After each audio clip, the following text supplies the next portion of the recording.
मंच पर विराजमान मंत्रिपरिषद के मेरे साथी स्मृति ईरानी जी, डॉक्टर महेश शर्मा जी, राज्य सरकार के मंत्री श्रीमान अहमद हसन जी, श्री सत्यनारायण जी, श्री रविन्द्र सिंह, श्री वेद प्रकाश जी, श्रीमान त्रिपाठी जी, उपस्थित सभी महानुभाव, आप सबको क्रिसमस के पावन पर्व की बहुत बहुत शुभकामनाएं।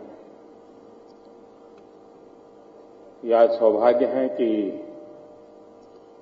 25 दिसंबर पंडित मदन मोहन मालवीय जी की जन्म जयंती पर मुझे उस पावन धरती पर आने का सौभाग्य मिला है जिसके कण कण पर पंडित जी के सपने बसे हुए हैं।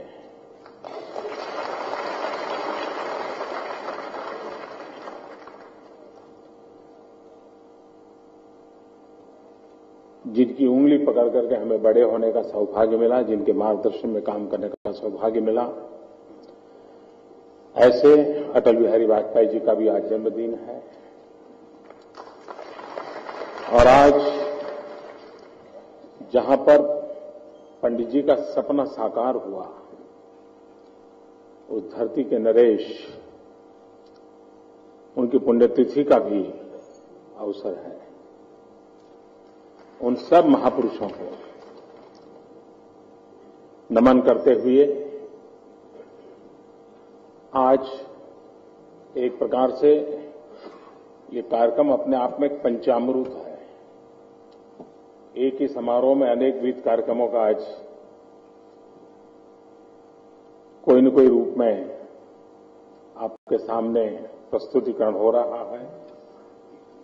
कहीं शिलान्यास हो रहा है, तो कहीं युक्ति का प्रमोशन हो रहा है, तो टीचर्स ट्रेनिंग की व्यवस्था हो रही है, तो काशी जिसकी पहचान में एक बहुत महत्वपूर्ण बात है, यहाँ के सांस्कृतिक विरासत, उन सभी का एक साथ आज आपके बीच में उद्घाटन करने का मुझे अवसर मिला है। मेरे लिए सौभाग्य की बात है।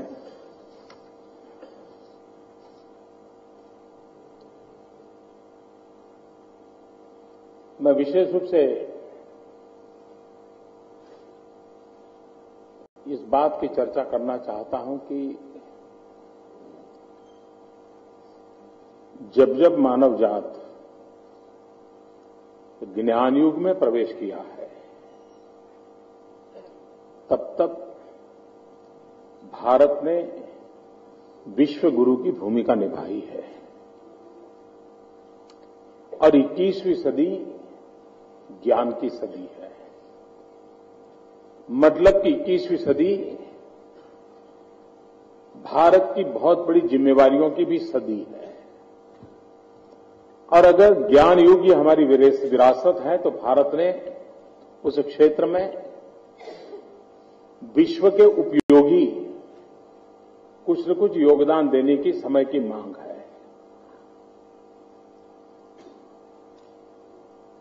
मनुष्य का पूर्णत्व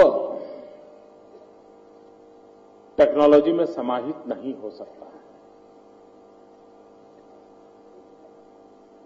और पूर्णत्व के बिना मनुष्य मानव कल्याण की धरोहर नहीं बन सकता है। और इसलिए पूर्णत्व के लक्ष्य को प्राप्त करना, उसी अगर मकसद को लेकर के चलते हैं, तो विज्ञान हो, टेक्नोलॉजी हो, नए नए इनोवेशंस हो, इन्वेंशंस हो, लेकिन उस बीच में भी एक मानव मन, एक परिपूर्ण मानव मन, ये भी विश्व की बहुत बड़ी आवश्यकता है। हमारी शिक्षा व्यवस्था रोबोट पैदा करने के लिए नहीं है। रोबोट तो शायद 5-50 वैज्ञानिक मिलकर के भी लेबोरेटरी में पैदा कर देंगे, लेकिन नर करनी करे तो नारायण हो जाए, ये जिस भूमि का संदेश है, वहां तो व्यक्तित्व का संपूर्णतम विकास यही परिरक्षित होता है। और इसलिए इस धरती से जो आवाज उठी थी, इस धरती से जो संस्कार की गंगा बही थी, उसमें संस्कृति की शिक्षा तो थी, लेकिन इससे भी ज्यादा महत्वपूर्ण था शिक्षा की संस्कृति। और आज कहीं ऐसा तो नहीं है, सदियों से संजोई हुई हमारी शैक्षिक परंपरा है, जो एक सांस्कृतिक विरासत के रूप में विकसित हुई है, वो शिक्षा की संस्कृति तो लुप्त नहीं हो रही है, वह भी तो कहीं प्रदूषित नहीं हो रही है। और तब जाकर के आवश्यकता है कि काल बाह्य चीजों को छोड़ करके उज्ज्वलतम भविष्य की ओर नजर रखते हुए, पुरानी धरोहर के अधिष्ठान को संजोते हुए हम किस प्रकार की व्यवस्थाओं को विकसित करें जो आने वाली सदियों तक मानव कल्याण के लिए काम आए। हम दुनिया के किसी भी महापुरुष का अगर जीवन चरित्र पढ़ेंगे तो दो बातें बहुत स्वाभाविक रूप से उभर करके आती हैं। अगर कोई पूछे कि आपकी जीवन की सफलता के कारण, तो बहुत एक लोगों से एक बात आती है कि एक मेरी मां का योगदान, हर कोई कहता है, और दूसरा मेरे शिक्षक का योगदान। कोई ऐसा महापुरुष नहीं होगा जिसने ये ना कहा हो कि मेरे शिक्षक का बहुत बड़ा कंट्रीब्यूशन है मेरी जिंदगी को बनाने में। अगर ये हमें सच्चाई को हम स्वीकार करते हैं तो हम ये बहुमूल्य हमारी जो धरोहर है, इसके हम और अधिक तेजस्वी कैसे बनाएं, और अधिक प्राणवान कैसे बनाएं। और उसी में से विचार आया कि देश जिसके पास इतना बड़ा युवा सामर्थ्य है, युवा शक्ति है, आज पूरे विश्व को उत्तम से उत्तम शिक्षकों की बहुत बड़ी खोट है, कमी है। आप कितने ही धनी परिवार से मिलिए, कितने ही सुखी परिवार से मिलिए, उनको पूछिए किसी एक चीज की आपको आवश्यकता लगती है तो क्या लगती है।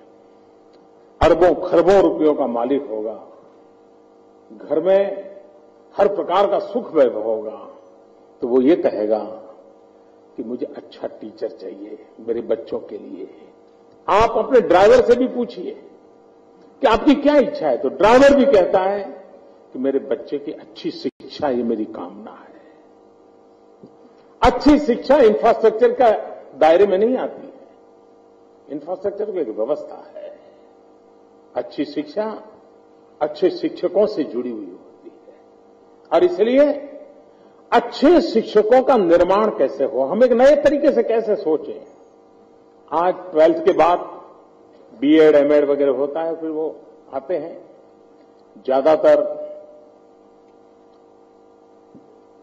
बहुत पहले से ही जिसने तय किया है कि मुझे शिक्षक बनना है, ऐसे बहुत कम लोग होते हैं। ज्यादातर कुछ न कुछ बनने का ट्राई करते करते करते आखिर कर यहां चल पड़ते हैं।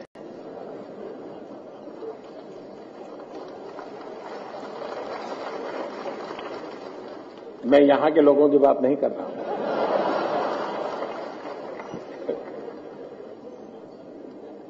हम एक माहौल बना सकते हैं कि 10वीं 12वीं की विद्यार्थी अवस्था में उसके मन में एक सपना हो, मैं एक उत्तम शिक्षक बनना चाहता हूं। ये कैसे बोया जाए, ये एनवायरमेंट कैसे क्रिएट किया जाए। और 12th के बाद, पहले ग्रेजुएशन के बाद लॉ फैकल्टी में जाते थे और वकालत, धीरे धीरे बदलाव आया। 12th के बाद ही 5 साल के लिए लॉ फैकल्टी में जाते हैं और लॉयर बन के आते हैं। क्या 10 और 12th के बाद ही टीचर का एक पूर्ण समय का कोर्स शुरू हो सकता है और उसमें सब्जेक्ट स्पेसिफिक नॉलेज तो मिले। और जब एक विद्यार्थी जिसे पता है कि मुझे टीचर बनना है, तो क्लासरूम में वो सिर्फ एग्जाम देने के लिए पढ़ता नहीं है, वो अपने शिक्षक की हर बारीकी को देखता है और हर चीज में सोचता है कि मैं शिक्षक बनूंगा तो कैसे करूंगा, मैं शिक्षक बनूंगा, ये उसके दिमाग में रहता है। और इसलिए ये एक पूरा कल्चर बदलने की आवश्यकता है। उसके साथ साथ भले वो विज्ञान का शिक्षक हो, गणित का शिक्षक हो, उसको हमारी परंपराओं का ज्ञान होना चाहिए, उसे चाइल्ड साइकोलॉजी का पता होना चाहिए, उसको विद्यार्थियों को काउंसलिंग कैसे करना वो सीखना चाहिए, उसे विद्यार्थियों को मित्रवत व्यवहार कैसे करना ये सिखाना चाहिए। और ये चीजें ट्रेनिंग से हो सकती है, ऐसा नहीं है कि सब नहीं हो सकता है, सब कुछ ट्रेनिंग से हो सकता है। और अगर हम इस प्रकार के उत्तम शिक्षकों को तैयार करें, मुझे विश्वास है दुनिया को जितनी शिक्षकों की जरूरत है ना, हम पूरे विश्व में, भारत के पास इतना बड़ा युवा धन है, लाखों की तादाद में हम शिक्षक एक्सपोर्ट कर सकते हैं।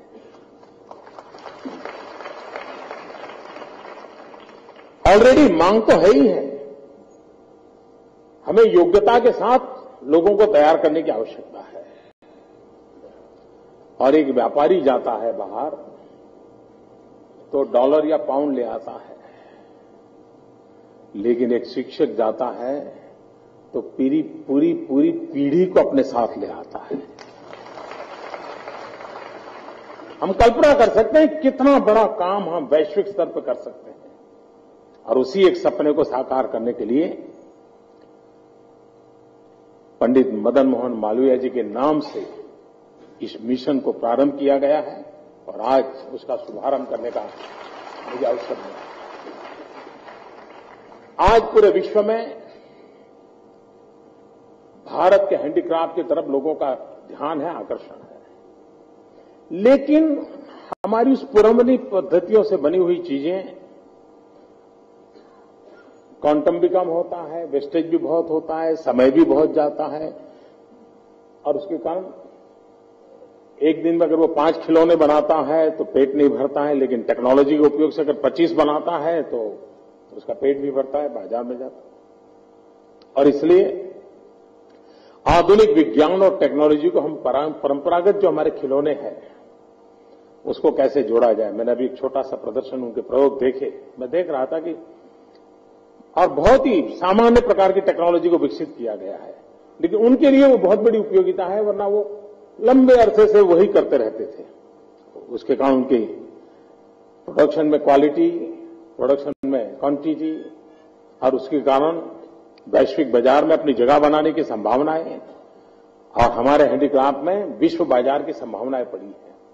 आज हम अगर उनको ऑनलाइन मार्केटिंग की सुविधाएं उपलब्ध कराएं, युक्ति जो अभियान है उसके माध्यम से हमारे इन कलाकारों को, काष्ठकारों को, हमारे चारे विश्वकर्मा है ये, इन सभी विश्वकर्माओं के हाथ में हुनर देने की उनका प्रयास, उनके पास जो स्किल है उसमें टेक्नोलॉजिकली अपग्रेडेशन करने का प्रयास, उस टेक्नोलॉजी के लिए नई रिसर्च हो, उनको प्रोवाइड हो, उस दिशा में प्रयास, उस दिशा में बढ़ रहे हैं। हमारे देश में सांस्कृतिक कार्यक्रम तो बहुत होते रहते हैं, कई जगह पर होते हैं। बनारस में एक विशेष रूप से भी आरंभ किया है। हमारे टूरिज्म को बढ़ावा देने में इसकी बहुत बड़ी ताकत है। आप देखते होंगे दुनिया ने, हम ये तो गर्व करते थे कि हमारे ऋषियों ने, मुनियों ने हमें योग दिया, होलिस्टिक हेल्थ केयर के लिए, प्रिवेंटिव हेल्थ केयर के लिए योग का हमें विरासत मिली। और धीरे धीरे दुनिया को भी लगने लगा योग है क्या चीज, और दुनिया में लोग पहुंच गए, नाक पकड़ के डॉलर कमाने भी लग गए।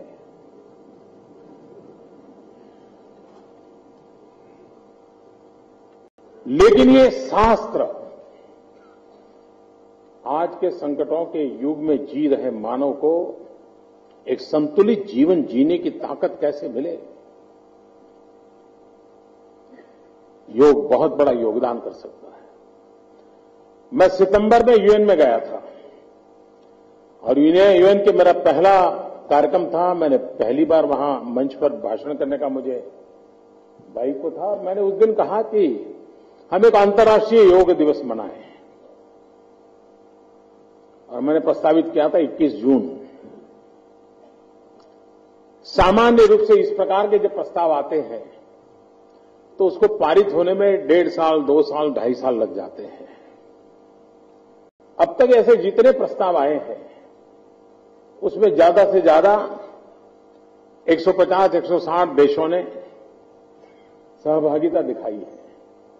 जब योग का प्रस्ताव रखा, मुझे आज बड़े आनंद और गर्व के साथ कहना है और बनारस के प्रतिनिधि के नाते बनारस के नागरिकों को ये हिसाब देते हुए मुझे गर्व होता है कि 177 कंट्रीज को स्पॉन्सर बनी,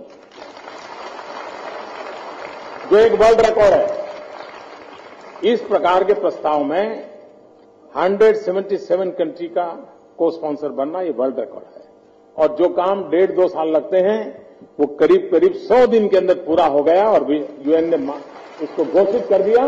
ये भी अपने आप में एक वर्ल्ड रिकॉर्ड है। हमारी सांस्कृतिक विरासत की ताकत है। हम दुनिया के सामने आत्मविश्वास के साथ कैसे ले जाएं?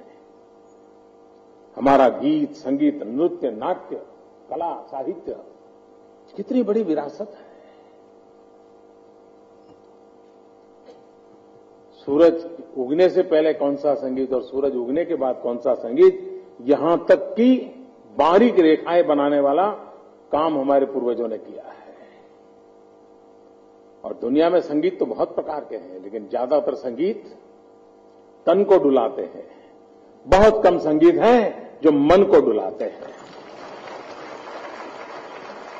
हम उस संगीत के धनी हैं जो मन को डुलाता है। और मन को डुलाने वाले संगीत को विश्व के अंदर कैसे रखें, यही प्रयासों से वो आगे बढ़ने वाला है। लेकिन मेरे मन में विचार है, क्या बनारस की कुछ स्कूल, इसके लिए स्कूल हो, कॉलेज हो, आगे आ सकते हैं क्या? और बनारस के जीवन पर ही एक विषय पर एक स्कूल की मास्टरी हो। बनारस की विरासत पर कोई एक स्कूल हो जिसकी तुलसी पर मास्टरी हो, कोई स्कूल हो जिसकी कबीर पर हो। ऐसी जो भी यहां की विरासत है उन सब से, और हर दिन शाम के समय 1 घंटा उसी स्कूल में एक नाट्य मंच पर डेली उसका कार्यक्रम हो। और जो टूरिस्ट आए, जिसको कबीर के पास जाना है वो स्कूल में चला जाएगा, बैठेगा घंटे पर। जिसको तुलसीदास के पास जाना है वो स्कूल में चला जाएगा, वहां बैठेगा घंटे पर। धीरे धीरे स्कूल टिकट भी रख सकती है, पॉपुलर हो जाएगी, स्कूल की इनकम भी बढ़ सकती है। लेकिन काशी में आया हुआ टूरिस्ट वो आएगा हमारे पूर्वजों के प्रयासों के कारण, बाबा भोलेनाथ के कारण आएगा, मां गंगा के कारण आएगा, लेकिन रुकेगा हमारे प्रयासों के कारण। आने वाला है, उसके लिए मुझे और आपको कोई मेहनत नहीं करनी पड़ेगी, क्योंकि वो जन्म से ही तय करके बैठा है कि एक बार तो बाबा के दरबार में जाना है। लेकिन वो रात यहां तब रुकेगा हम उसको रुकने के लिए मजबूर करें, ऐसी व्यवस्थाएं विकसित करें। और एक बार अगर रात रुक गया तो यहां के 5-50 नौजवान को रोजगार मिलना ही मिलना है। वो 200-500 हजार रुपया खर्च करके जाएगा जो बनारस की इकोनॉमी को चलाएगा। और हर दिन अगर ऐसे हजारों लोग आते हैं, रुकते हैं, तो पूरी इकोनॉमी यहां की कितनी आगे बढ़ सकती है। लेकिन इसके लिए ये चीजें, छोटी छोटी चीजें काम आ सकती है। हमारे हर स्कूल में कैसा हो, हमारे जो सांस्कृतिक कार्यक्रम होते हैं, परंपरागत जो हमारे पास ज्ञान विज्ञान है, जो उसको तो प्रस्तुत करें, लेकिन समय के मांग उस प्रकार की स्पर्धाएं हो सकती है। मान लीजिए हम ऐसे नाट्य लेखक हों जो स्वच्छता पर ही बड़े टची नाट्य लेखन लिखे। अगर स्वच्छता के कारण गरीब को कितना फायदा होता है। आज गंदगी के कारण एवरेज एक गरीब को 7,000 रुपया दवाई का खर्चा आता है। अगर हम स्वच्छता कर लें तो गरीब का 7,000 रुपया बच जाता है। 3 लोगों का परिवार है तो 21,000 रुपया बच जाता है। इस स्वच्छता का कार्यक्रम एक बहुत बड़ा अर्थकारण भी उसके साथ जुड़ा हुआ है और स्वच्छता ही है जो टूरिज्म के लिए बहुत बड़ी आवश्यक होती है। क्या हमारे सांस्कृतिक कार्यक्रमों में ऐसे नाट्य मंचन, ऐसे काव्य, ऐसे गीत, कवि सम्मेलन हो तो स्वच्छता पर क्यों ना हो? उसी प्रकार से बेटी बचाओ, भारत जैसा देश जहां नारी के गौरव की बहुत बड़ी गाथाएं हम सुनते हैं, इसी धरती की बेटी रानी लक्ष्मीबाई को हम बार बार याद करते हैं, लेकिन उसी देश में बेटी को मां के गर्भ में मार देते हैं। इससे बड़ा पाप कोई हो नहीं सकता है। क्या हमारे नाट्य मंचन पर हमारे कलाकारों के माध्यम से लगातार बार बार हमारी कविताओं में, हमारे नाट्य में, हमारे संवाद में, हमारे निबंध लेखन में बेटी बचाओ इस अभियान घर घर पहुंचा सकते हैं? भारत जैसा देश जहां चींटी को भी अन्न खिलाना ये हमारी परंपरा रही है, गाय को भी खिलाना हमारी परंपरा रही है, उस देश में कुपोषण हो हमारी बालकों को, उस देश में सगर्भा माता कुपोषित हो, इससे बड़ी पीड़ा की बात क्या हो सकती है? क्या हमारे नाट्य मंचन के द्वारा, हमारी सांस्कृतिक धरोहर के माध्यम से हम इन चीजों को प्रबोधन के लिए उपयोग में ला सकते हैं क्या? मैं कला और साहित्य से, जगत से, लोगों से आग्रह करूंगा कि हम इस नए रूप में देश को झकझोरने के लिए कुछ करें। जब आजादी का आंदोलन चला था तब यही तो साहित्यकार और कलाकार थे जिनकी कलम ने देश को खड़ा कर दिया था। स्वतंत्र भारत के अंदर सुशासन का मंत्र लेकर के चल रहे तब यही हमारे कला और साहित्य के लोगों की कलम के माध्यम से हम एक राष्ट्र में नवजागरण का माहौल बना सकते हैं। मैं उन सबको निमंत्रित करता हूं। ये सांस्कृतिक सप्ताह यहां मनाया जा रहा है, उसके साथ यहां पर इसका भी चिंतन हो, मनन हो और देश के लिए इस प्रकार की स्पर्धाएं हो और देश के लिए इस प्रकार का काम हो। मुझे विश्वास है यही प्रयास है, सपने पूरे हो सकते हैं साथियों। देश दुनिया में नाम रोशन कर सकता है। मैं अनुभव से कहता हूं, 6 महीने के कम समय के मेरे अनुभव से कहता हूं, पूरा विश्व भारत की ओर देख रहा है। हम तैयार नहीं, हम तैयार नहीं। हमें अपने आप को तैयार करना है, हमें अपने आप को सज्ज करना है।